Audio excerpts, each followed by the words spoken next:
Apakah bisa kita sebagai manusia menghilangkan kebiasaan buruk yang telah lama kita lakukan dan kita adopsi di dalam hidup kita? Lalu, apakah kebiasaan baik yang kita mulai itu bisa benar-benar menghapus semua kebiasaan buruk kita? Selamat datang di Siniar Bahagia ala Stoik, menciptakan pendapat untuk bahagia. Bersama saya, Jason Herlambang.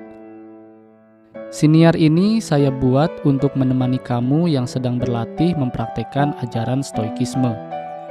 Saya akan membagikan pengalaman bagaimana menerapkan ajaran Stoikisme di dalam kehidupan sehari-hari. Dan ini adalah episode hari ini. Selamat mendengarkan.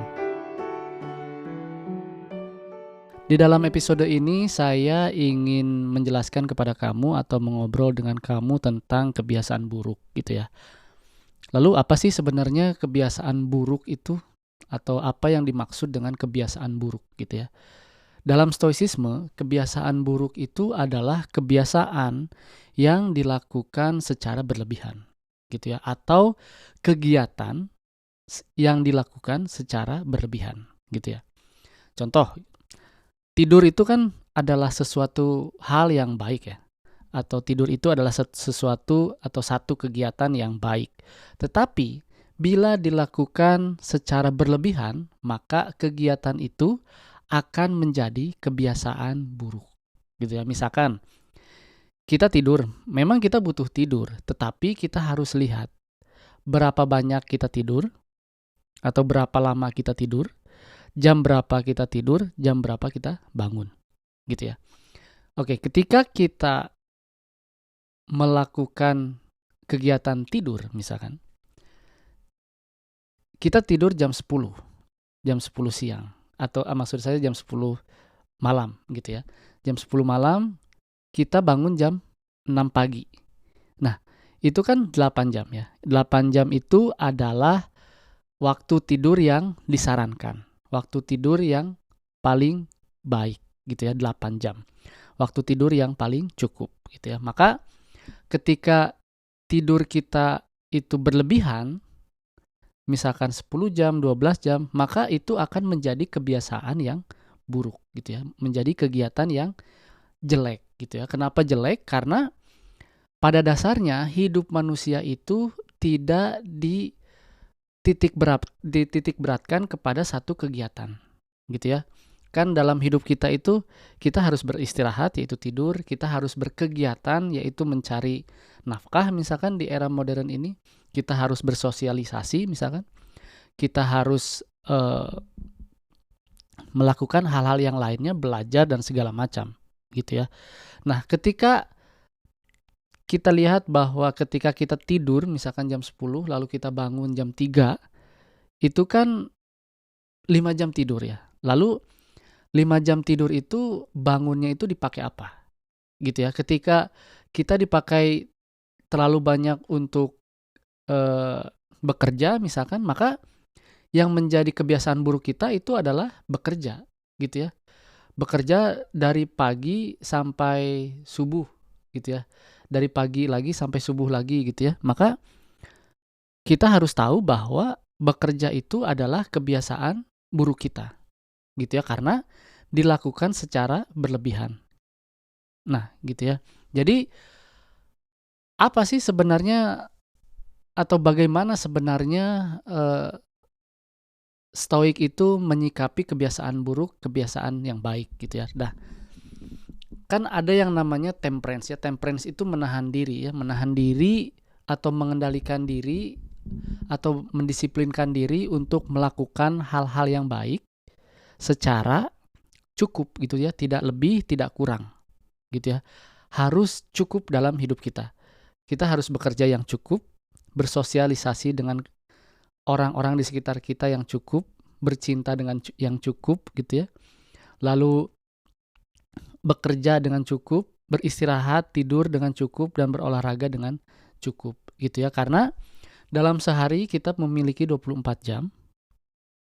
Kita memiliki 24 jam dan itu tidak bisa diulang. Yang bisa kita lakukan dalam stoicisme adalah mengendalikan apa yang harus kita lakukan dalam 24 jam itu, yaitu eh, menyeimbangkan semua kegiatan kita, gitu ya. Membuat schedule adalah hal yang paling baik untuk dilakukan, hal yang paling tepat untuk dilakukan, gitu ya. Membuat schedule, misalkan kamu tidur jam berapa, harus bangun jam berapa, misalkan 8 jam yang disarankan, 7 jam masih oke. Lalu setelah bangun, kamu mau ngapain? Misalkan kamu mau minum kopi pagi-pagi sambil sarapan, sambil baca buku, berapa menit? Misalkan 30 menit, boleh. Setelah itu ngapain? Misalkan mau berolahraga selama 30 menit, apapun olahraganya, yang penting kamu lakukan 30 menit secara terus-menerus. Atau misalkan setelah berolahraga, mandi, misalkan mandinya pun jangan bawa handphone ya, supaya mandinya nggak terlalu lama. Biasanya kebiasaan jeleknya itu kan menggunakan handphone di dalam toilet, di dalam kamar mandi. Mandinya mah sebentar, cuman scrollingnya itu yang lama gitu ya. Jadi dibiasakan jangan apa ya, jangan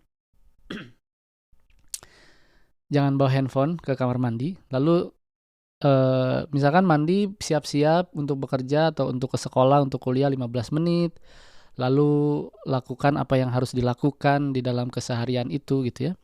Lalu makan siang, lalu misalkan baca buku lagi atau tidur siang, lalu belajar lagi atau bekerja lagi, pulang bersosialisasi dengan orang-orang yang dicintai, baik itu keluarga, istri, suami, anak, siapalah itu. Lalu mau unwind, misalkan ya, unwind itu apa ya, kayak melakukan kegiatan yang kita rasa atau melakukan kegiatan yang kita sukai, bisa dibilang hobi mungkin ya, misalkan hobi nonton TV, hobi lihat misalkan Instagram, main game, boleh, tetapi tidak boleh berlebihan. Setelah itu tidur lagi dan coba lakukan berulang-ulang. Maka semuanya itu tidak akan atau tidak terlihat secara berlebihan gitu ya, tidak akan terlihat ada hal yang atau kegiatan yang jelek lah gitu, atau kebiasaan yang jelek. Karena apa? Karena semuanya itu dilakukan secara cukup dan secara tidak berlebihan gitu ya. Karena ada kan orang yang olahraganya tuh sangat diforsir gitu ya.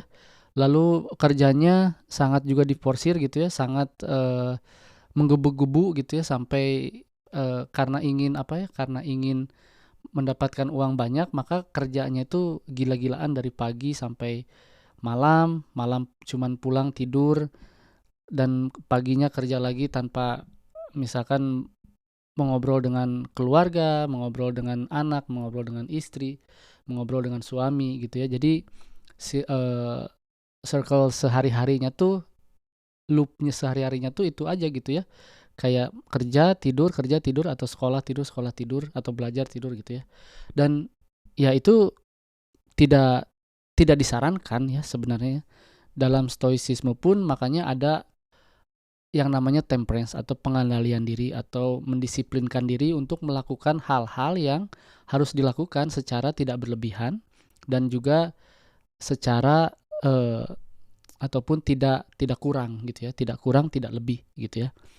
Dan apakah bekerja atau olahraga itu tidak baik? Bagaimana kalau ada yang namanya olahragawan? Kalau olahragawan itu beda ya, karena itu adalah pekerjaan mereka gitu ya. Itu adalah pekerjaan mereka, dan itu yang harus mereka lakukan ya. Pekerjaan mereka itu yaitu berolahraga, maka yaitu tidak berlebihan. Tapi kita sebagai orang biasa gitu ya, sebagai orang biasa yang kaya juga tidak, yang miskin juga tidak, yang orang-orang yang ada di middle class gitu ya. Ya, ketika mungkin kita rasa hidup kita itu tidak akan bisa kemana-mana lagi, misalkan, dan Atau mungkin kamu sudah tahu apa yang kamu inginkan, saya hanya ingin bekerja, pulang, berolahraga, bercengkrama, dan menikmati kebosanan atau monotoni sehari-hari, ya maka lakukan semuanya dengan bahagia, dengan seimbang, dengan tidak berlebihan, dan dengan tidak kurang sama sekali gitu ya. Berolahraga itu penting, membaca buku itu penting, tidur itu penting, kerja itu penting, bersosialisasi dengan orang yang dicintai itu penting. Maka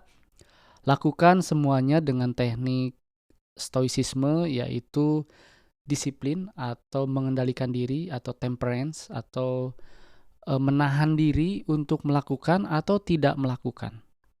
Gitu ya. Maka itulah yang harus kita tempuh, itulah yang harus kamu tempuh, itulah yang harus saya tempuh untuk menjadi seorang stoik, yaitu berlatih untuk melakukan virtue yang kedua, yaitu disiplin atau pengendalian diri atau keugaharian bila kita ingin menggunakan bahasa Indonesia yang diangkat oleh Om Henry Manampiring gitu ya. Jadi begitu untuk episode kali ini. Terima kasih yang telah mendengarkan. Sampai jumpa di episode berikutnya. Terima kasih telah mendengarkan episode hari ini. Jangan lupa ikuti Siniar Bahagia ala Stoik di Spotify dan nyalakan loncengnya agar tidak ketinggalan setiap episode yang saya buat. Saya juga membuka keanggotaan dengan cukup membayar $3 Amerika atau sekitar Rp45.000 setiap bulan. Dan kamu bisa mendengarkan episode Memaknai Hidup Bahagia ala Stoik yang berisi cerita saya selama seminggu dari jurnal pribadi saya. Jangan lupa juga untuk ikuti dan berlangganan @Bahagia ala Stoik di semua kanal media sosial, TikTok, Instagram, dan YouTube. Sekali lagi, saya ucapkan terima kasih. Sampai jumpa di episode berikutnya.